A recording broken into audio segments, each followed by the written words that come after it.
मुझे इस बात का यकीन है आप भी मेरी तरह फ्रीजी डैमेज्ड हेयर से बहुत परेशान हैं। मेरे हेयर डबल माउथेड हो चुकी हैं और 3 कलर्स के शेड आ रहे हैं मेरे हेयर में। डाई कराने की वजह से बाल ख़राब हुए हैं और स्ट्रेकिंग रिबॉन्डिंग ये सब बालों को ड्राई करती हैं और बहुत ज़्यादा डैमेज करती हैं। सबसे पहले मैंने सोचा क्यों ना मैं अपने हेयर कलर को एक टोन में ले आऊँ। उसके लिए मैं डिक्सन का डाई लेके आई हूँ क्योंकि मुझे डिक्सन का डाई पसंद आया है, क्योंकि ये पहले ऑलरेडी मामा भी यूज़ कर रही हैं। ये जो शेड है वो 7.0 है, जो मैंने लगाना है वो 7.3 है। मैं दोनों का आपको ज़रूर बताऊंगी क्योंकि दोनों कलर्स बहुत ही अच्छे निकले हैं, तो सोचा दोनों का बताना चाहिए। डाई को अप्लाई करने की थोड़ी सी टेक्निक होती है कि आप लोगों ने बैक से लगाना शुरू करना होता है और फ्रंट पे लेके आते हैं और 45 मिनट के लिए आपने हेयर पे रहने देना है। वॉल्यूम यूजुअली 20 और 30 यूज़ करते हैं। जो प्रॉपर ब्लैक हेयर होते हैं उसके ऊपर वॉल्यूम 40 यूज़ होता है। डाई कोई भी यूज़ करे उससे आपका हेयर फॉल भी होगा, हेयर ड्राई भी होंगे, लेकिन हाइलाइट्स और स्ट्रिकिंग रिबॉन्डिंग का जितना डैमेज है डाई उतना डैमेज कभी भी नहीं देता। आप लोगों ने वॉल्यूम सेलेक्ट करना है तो ब्लैक हेयर के लिए 40 वॉल्यूम आएगा, 30 वॉल्यूम ब्राउन हेयर के लिए यूज़ होता है, 20 वॉल्यूम ब्लोंड हेयर के लिए यूज़ होता है।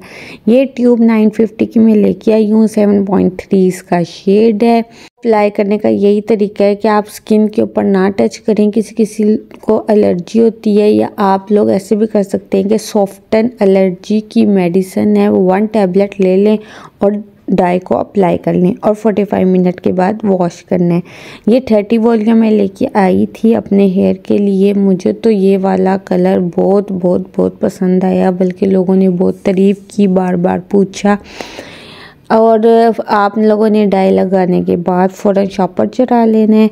और अगर आपको महसूस हो रहा है कि डाई का कलर बालों में नहीं आ रहा तो ड्रायर से हीट देनी है हेयर को। तो बेहतर यही है कि आप लोगों ने जिस दिन डाई लगाना है एक दिन पहले हेयर को वॉश कर लें। हेयर बिल्कुल भी स्ट्रेट नहीं होनी चाहिए, बालों में ऑयल नहीं होना चाहिए, सिंपल आपके हेयर हों, उसके ऊपर अच्छे से डाई को अप्लाई करें। अब क्वेश्चन ये भी पूछा जाता है कि क्रीम और वॉल्यूम कितनी क्वांटिटी में मिक्स करना है, तो ये इक्वल क्वांटिटी में मिक्स किया जाता है और हेयर पे अप्लाई कर लिया जाता है। कोशिश करके डाई एप्लीकेशन 3 मंथ्स के बाद करनी चाहिए। जब आपने डाई लगा लिया 4-5 वॉशेस के बाद असल रिजल्ट्स आपके बालों में आते हैं। और जब आपने डाई लगा ली है तो नेक्स्ट डे कोशिश करनी है कि आप हेयर में ऑयलिंग करें और जो ताकि जो एक्स्ट्रा डाई है वो आपके बालों से वॉश आउट हो जाए। अब जी जो नेक्स्ट डिप्रेशन की जो वजह है ना वो ये है कि जो फ्रीजी हेयर है ना वो बहुत ज़्यादा मुझे तंग कर रहे हैं। हेयर इतना डैमेज और ड्राई हो चुका है कि इतने ऑयल लगा लिए हैं बट जो ड्राइनेस है वो ख़त्म नहीं हो रही, क्योंकि ऑलरेडी मेरे हेयर पे रिबॉन्डिंग भी हो चुकी है और डाई भी हो चुका है। इधर मैं आपको थोड़ा सा डिफरेंस क्लियर कर दूं कि केराटिन और रिबॉन्डिंग की एग्जांपल ऐसे है जैसे नॉर्मल डिलीवरी एंड सिजेरियन। मेरे ख्याल से इस एग्जाम्पल ने आपको हर चीज़ क्लियर कट समझा दी है कि रिबॉन्डिंग और केराटिन में डिफरेंस क्या है। बॉन्डिंग में स्ट्रॉन्ग केमिकल यूज़ होता है और ऐसे रिलैक्सर्स यूज़ किए जाते हैं जो नेचुरल स्ट्रक्चर हेयर के ब्रेक कर देते हैं और उसको स्मूथ फॉर्म में ले आते हैं। इसके लिए स्पेशल ट्रीटमेंट्स बाद में भी लेने पड़ते हैं और हेयर की स्पेशल केयर की जाती है। प्रोसेस ज़रा लॉन्ग होता है और जो ऑलरेडी डैमेज हेयर होते हैं उनके लिए रिबॉन्डिंग बिल्कुल भी रिकमेंडेड नहीं है। जी मेरे हेयर बहुत ज़्यादा डैमेज हो चुके थे, फ्रीज था हेयर में और बहुत ज़्यादा कन्फ्यूजन हो रही थी कि कौन सा ट्रीटमेंट हेयर पे लिया जाए, तो बोटॉक्स और केराटिन ही मेरे पास ऑप्शन थी।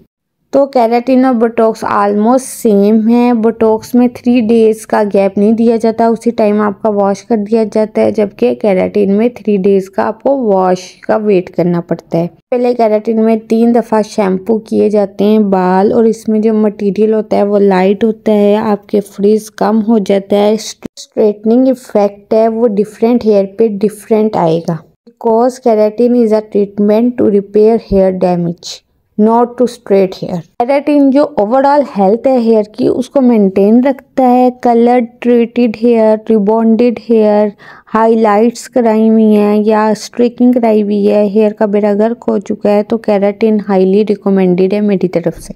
सेकंड स्टेप होता है कि क्रीम अप्लाई की जाती है पूरे हेयर पे और उसके बाद जो क्रीम है उसको अच्छी तरह हेयर में अब्जॉर्ब करवा देते हैं थ्रू ड्रायर। बालों को इतना ड्राई किया जाता है कि जो वो क्रीम होती है वो अच्छे से आपके बालों में अब्जॉर्ब हो जाती है और जो बाल होते हैं ना वो पापड़ की तरह बन जाते हैं। केराटिन हो या रिबॉन्डिंग हो, इनके जो रेट्स हैं वो 12,000 से शुरू हो रहे हैं, मैक्सिमम 35,000 तक भी जा रहे हैं। ये हेयर लेंथ पे डिपेंड करता है। इसके बाद ये ऐसी स्ट्रेटनिंग की जाती है कि अल्लाह माफ़ी, इतनी खींच खींच के स्ट्रेटनिंग की जाती है। और केराटिन में जब वीडियोस भी लगती है ना पार्लर वाली दिखाती हैं, वो यही स्ट्रेटनिंग की दिखाती हैं। असल में जो रिजल्ट्स हैं वो आफ्टर वॉश आते हैं। ये वाली स्ट्रेटनिंग दिखा देते हैं लेकिन जो आफ्टर वॉश रिजल्ट्स आते हैं ना उसमें कभी भी डेड लुक नहीं आती केराटिन से। आपको स्ट्रेट करना ही पड़ता है बालों को। इस स्टेप के बाद 3 डेज का गैप देते हैं और उसके बाद आपका हेयर वॉश होता है।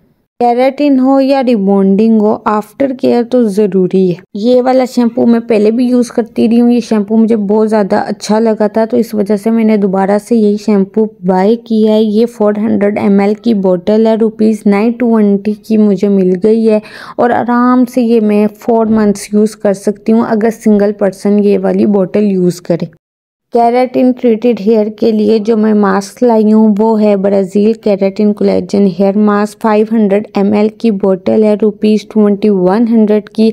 अल फतेह से इजीली आपको ये मिल जाएगा। मास्क को लगाने का ये तरीका है कि मास्क आपने जो होता है ना हाथों में लेना है ज़्यादा क्वांटिटी में और आधे बालों में पहले लगा लेना है, फिर सेकेंड हाफ में लगा लेना है और ऊपर फ्रंट पे भी लगाना है। जो मास्क होता है वो हेयर के लिए फूड होता है और मास्क को 50% हेयर में रहने देना और 50% वॉश आउट कर देने।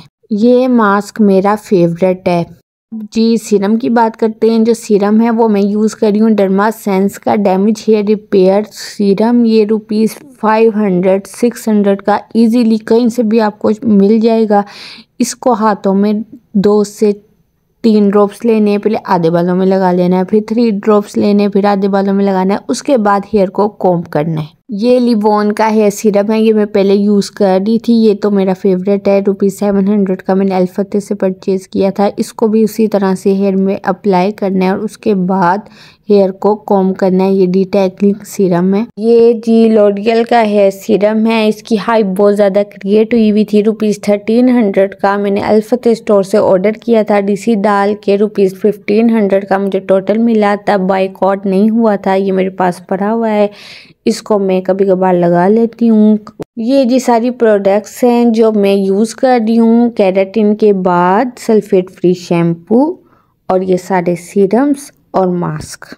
अब जी आपको एक बात नोटिस करा देती हूँ कि ये जो सारी प्रोडक्ट्स हैं ये मैंने खुद से परचेज़ की हैं। मुझे पार्लर वाली आपी ने जो सजेस्ट की थी वो थी किट 7000 की और एक्सपेंसिव किट थी और उसके मुकाबले में ये बहुत बजट फ्रेंडली और हर चीज़ मैंने खुद ही से परचेज़ कर ली है। कुछ मेरी कबर्ड से निकल आई हैं। सही है, उंगली पकड़ के सिर्फ चलना नहीं होता, थोड़ा सा अक्ल से भी काम लेना होता है। और ये सीक्रेट सिर्फ मैं अपने सब्सक्राइबर्स के साथ, अपने व्यूवर्स के साथ शेयर कर रही हूँ क्योंकि मुझे आप लोगों से बहुत ज़्यादा प्यार है। आप लोगों ने कमेंट सेक्शन में मस्ट बताना है कि आप लोगों को कोई कन्फ्यूजन हो रही है तो मैं आप लोगों की उस कन्फ्यूजन को दूर कर दूँ। मिलते हैं नेक्स्ट वीडियो में मोर इन्फॉर्मेशन के साथ। तब तक के लिए अल्लाह हाफिज़, बाय, टेक केयर।